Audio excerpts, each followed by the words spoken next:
This is Jimi Hendrick, and this is episode 19. What's a family? On Empower 360. I'm Jimi Hendrick. I'm a member of the Church of Jesus Christ of Latter-day Saints. I'm a motivational speaker, success and thrive coach. I want to help those that desire more, that desire to enjoy a better and extraordinary life. And now I wish to give you the temporal and spiritual tips to help you overcome the adversities of everyday life. Okay, I'm here with part of this podcast with Bishop Dave, and we're going to be talking about what a family is in some ways. Bishop Dave, how do you define a family? Well, it's a good question. I think sometimes the easy answer is a family is biological parents and siblings, but I'm not sure if that's always the correct answer. It's definitely a part of the answer, but I think a family is something that loves and nurtures us. A family is is a community where we feel safe, and you know, the families look different for everybody.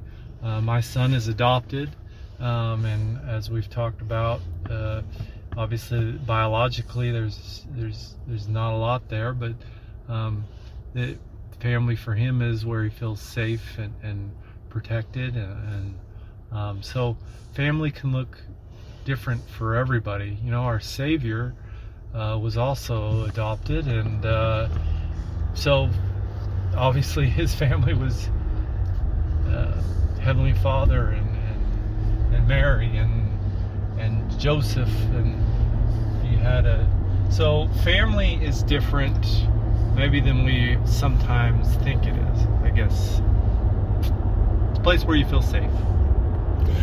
What advice would you give families today regarding their faith? Well, in my opinion, Satan is working hard to destroy families, because he knows that that's where love and humility and just all of the attributes that the Lord that comes from the Lord, that's where a lot of those things are taught. And so if he can destroy family, he can destroy communities. If he can destroy communities, he can destroy nations, and he's out to destroy anything. So families really have to stay together and be together and work things out, and focus on what matters most. You know, Bishop, I think our reactive culture, which is being used by Satan, will do anything to cheapen family and try to muddy the waters.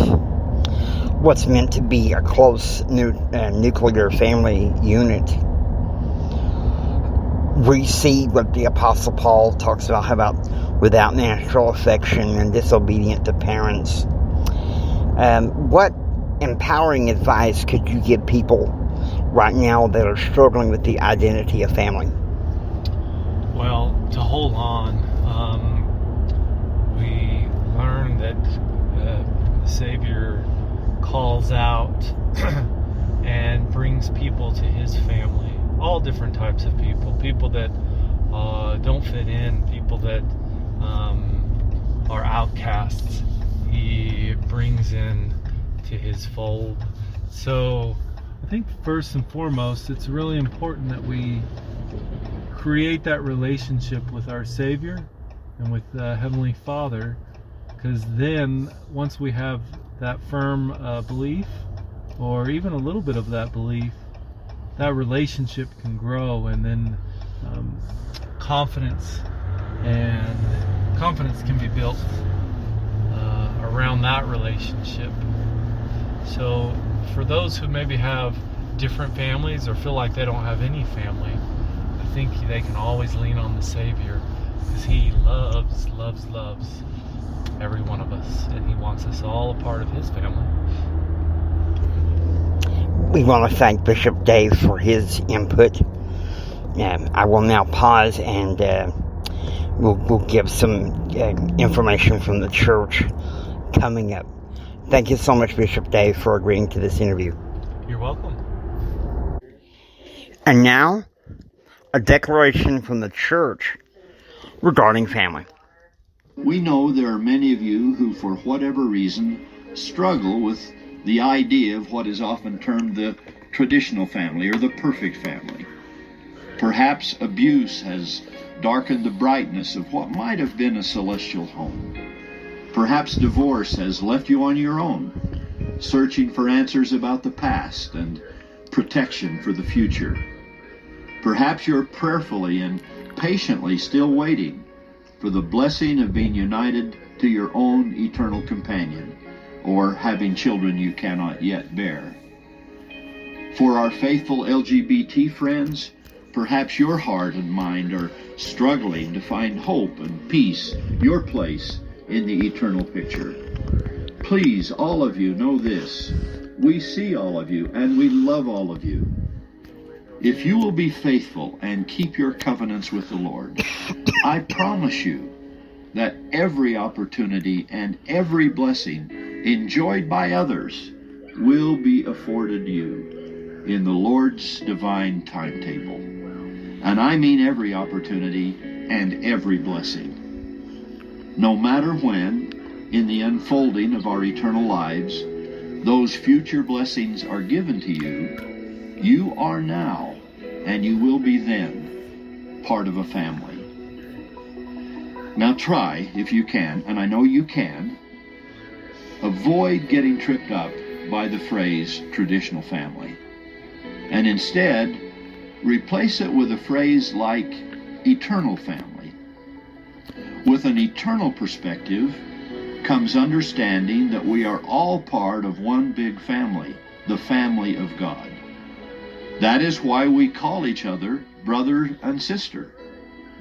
Imagine a world where people understood our true family tie to one another. What civility would we cultivate? What division would we avoid? What love would we let warm our devotion and divine connection to one another? Now hear me out on this crucial point. I promise you that it is engaging in our personal family history and the temple experience it leads to that we discover the reality of our eternal relationship as brothers and sisters in the family of God. That great realization can repair family rifts, if there be any. It can heal bruised hearts, if there be any. And it can unify otherwise strained relationships, if there be any, all in an undeniably powerful way. If we understood this truth, how we would treat one another differently, how we would lift up hands that hang down and strengthen feeble knees. Let's not just call each other brother and sister. Let's show one another what it means when we realize we are one big eternal family. That will change overnight many of the thoughts and the deeds and our actions.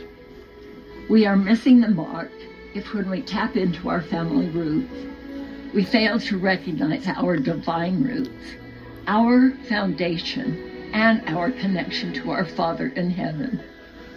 He loves us, He worries about us, and He hopes we will listen to the counsel He wishes to give us. Bonds, ties, connections, eternity. I love thinking that my husband and I and our children are safe in Heavenly Father's arms forever if we keep His commandments and truly desire that blessing. Okay. Now, here's a good disclaimer here, guys, okay? Good disclaimer here. Now, the views of Empower 360 are not, the views of the church are not necessarily always the views of Empower 360. But for the most part, to some degree they are. But I want you to know that families, they can be together forever. I don't know how many times, sometimes when my family of origin, I have issues with my family of origin, I've gone to my father and I've said, hey, what are you going to do about this? Why can't I have a family of my own? And he says, Jimmy, you already do have a family of your own. And then, I guess it was a few mornings ago, I was praying out to him, crying out to him, and I said, okay, Heavenly Father, you say I have a family of my own. Who is that family? Where is that family? And he said, Jimmy, look around you. It's not that hard. It's not that hard. I hope that you enjoyed listening to Empower 360. If you like what you hear, please subscribe and become a part of the Empower 360 community. This is Jimi Hendrix saying, until next time, do what others don't so you can be what others won't. Do what others don't so you can have what others can't. Choose, act, and pursue happiness. God bless you.